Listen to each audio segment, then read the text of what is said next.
This channel does not promote any violent, harmful, or illegal activities. All content provided by this channel is meant for an educational purpose only. Top quality और consistent performance के लिए सिर्फ silver pump नाम याद रखना। শিলিগুড়িতে নারী পাচার চক্রের পর্দাফাঁস। ট্রেন ছাড়ার ঠিক আগের মুহূর্তে রক্ষা পেয়েছেন উত্তরবঙ্গের 56 জন তরুণী। কিন্তু এই ঘটনা চোখে আঙুল দিয়ে দেখিয়ে দিয়েছে পুলিশের নজরদারির হাল। অভিযুক্ত জিতেন্দ্রকে নিয়ে ভবেশ মোড়ের ডেরায় তল্লাশি চালান তদন্তকারীরা। কিন্তু শিলিগুড়ি কমিশনারেট এলাকায় যে ডেরা বেঁধে এমন বেআইনি কারবার দিনের পর দিন চলছে, সেই খবর কি কারো কাছে ছিল না?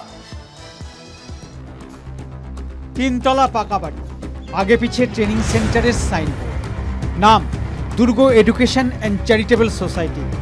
নজর কাটছে অশোক স্তম্ভ আর স্বচ্ছ ভারতের লোগো। অভিযোগ, শিলিগুড়ির এই বাড়িতেই প্রশিক্ষণ শিবিরের নামে নারী পাচারের চক্র ফেঁদে বসেছিল কুচক্রীরা। শিলিগুড়িতে এই সংস্থার মাধ্যমেই প্রশিক্ষণের নামে মেয়েদেরকে রেখে আস্থা অর্জনের পর তাদের পাচার করে দেওয়া হতো দেশের বিভিন্ন নিষিদ্ধ পল্লীতে। আমি দেখাবো ছবিটা। যে দুজনকে গ্রেপ্তার করা হয়েছিল তাদেরকে নিয়ে আসা হয়েছে এই যে সোসাইটি, সেখানে।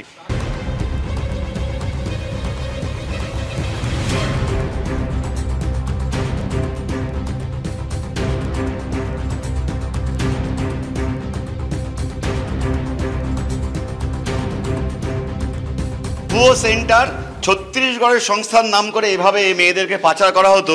এবং এটা যেমন ক্লাসরুম, পুলিশ অভিযান চালাচ্ছে, রেল পুলিশের তরফে অভিযান চলছে। জিতেন্দ্রকে নিয়ে আসা হয়েছে। এবং আরও একটা নতুন তথ্য দিয়ে রাখি, এরা কিন্তু বুঝে গিয়েছিল যেহেতু মেয়েগুলো উদ্ধার হয়েছে এবং এরা দুজন গ্রেপ্তার হয়েছে, যে কোনো সময় এখানে অভিযান হবে। এখান থেকেও কিন্তু পালানোর প্রস্তুতি শুরু হয়ে গেছিল। সমস্ত কিছু প্যাক করে রাখা, এই দেখো বিভিন্ন বক্সগুলোতে প্যাক করে রাখা, কোথাও ফ্যান, ব্লেড, ওই ঘরে দেখলাম 24টা কম্পিউটার রয়েছে। এবং এই যে বিভিন্ন জায়গায় সমস্ত জিনিসপত্র প্যাক করে রাখা। জিতেন্দ্রকে নিয়ে এই মুহূর্তে বিভিন্ন জায়গায় অভিযান চলছে, যেমন এই সেন্টারও চলছে। জিতেন্দ্রর অবশ্য এখনও দাবি এটা সরকারি প্রতিষ্ঠান।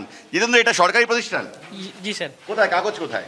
সব কাগজ দিয়েছে পুলিশের কাছে। হ্যাঁ, তাহলে পালিয়ে যাচ্ছিলে কেন? বন্ধ করে দিয়েছিলে কেন? পালাচ্ছি না স্যার আমি। সোমবার রাতে এনজিপি স্টেশন থেকে 56 জন তরুণীকে উদ্ধার করে রেল পুলিশ। বেঙ্গালুরুতে একটি নামী মোবাইল ফোনের সংস্থায় কাজ পাইয়ে দেওয়ার নামে তাদের নিয়ে যাওয়া হচ্ছিল বিহারে।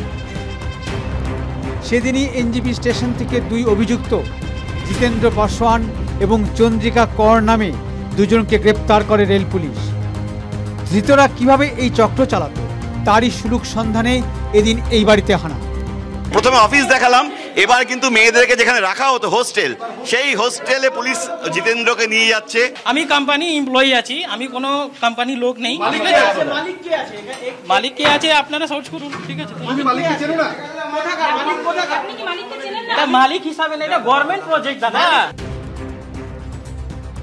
জিতেন্দ্রকে নিয়ে তল্লাশির সময় হঠাৎ এই মহিলা সেখানে হাজির হন। নিজেকে জিতেন্দ্র স্ত্রী বলে দাবি করে বেশ কিছু নথিপত্র দেখান।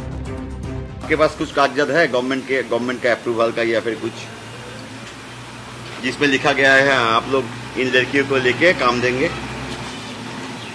दिखाइए, ये क्या है? प्रोजेक्ट डायरेक्टर की तरफ से Paschim Bango society for skill development, लड़कियों का कह रहा है टू द डायरेक्टर दुर्ग एजुकेशन। फंसाया जा रहा है। इसके पहले कितना बैच चला यहाँ पे सर 8-10, ये तो 13 नंबर बैच। आप जितेंद्र का बीबी है? हाँ। উত্তরবঙ্গের চা বলয়ে কি নারী পাচার চক্র এখনো সক্রিয়? শিলিগুড়িকে করিডোর হিসেবে ব্যবহার করছে তারা?